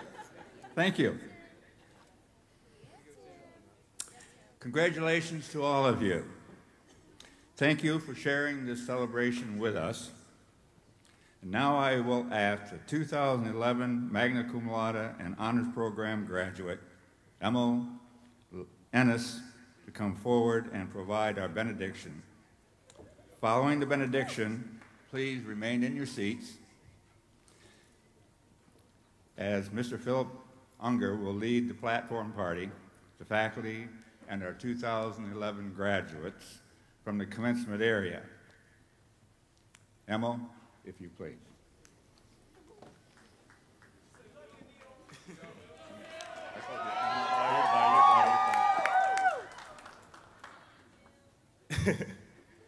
Today I'm on the basketball court, which is not where I belong, but today I'm here for a different purpose, to lead all of the graduates into the new world. Please stand as you are able for the benediction. Let us pray. Dear Heavenly Father, we come to you today with open minds and humble hearts because we know that we would not be where we are today without you. You have been on this journey with us, and when we felt alone, you were there. When we were stressed, you were there. When we were afraid, you were there. And we know that you will continue to be there for us in the future. We may not know what the future holds, but we can find solace in the fact that you do. Lord, we cling to the words of the prophet Jeremiah as he delivered your word to people in uncertain times. For I know the plans that I have for you, declares the Lord, plans for good and not for evil, to give you a hope and a future. We know that the words of the prophet Jeremiah remain a promise for us today. It's time for us to enter a new phase in our lives, and Reinhardt has helped to set the foundation for our future. Now, Lord, we pray that you continue to order our steps, lead and guide us every day, and although the future is unknown, let us embrace the adventures that await us on this continuing journey. Now, let us go into the world with wisdom, courage, and peace. Amen. Class of 2011, there are so many people who are proud that you didn't give up and that you held on until the end. You should know by now that life isn't easy, but when life tosses challenges your way, I hope that you persevere and continue and make your dreams a reality. Help us to remember what James chapter 1, verses 4 through 5 says when we feel as if we are falling, so that you may, when we feel as if we are about to give up, make sure that your endurance carries you all the way without failing, so that you may be mature, perfect, and complete, lacking nothing. But if any of you lack wisdom, you should pray to God, who will give it to you, because God gives generously and graciously to all. It's been a long road, a very long road, but we made it. So let us not be sad because our time here is ended, but let us be joyful because this marks the beginning of a very bright future. And I would like to end with the words of Martin Luther King Jr. that I'm sure we all are feeling right now. Free at last, free at last. Thank God Almighty, we are free at last.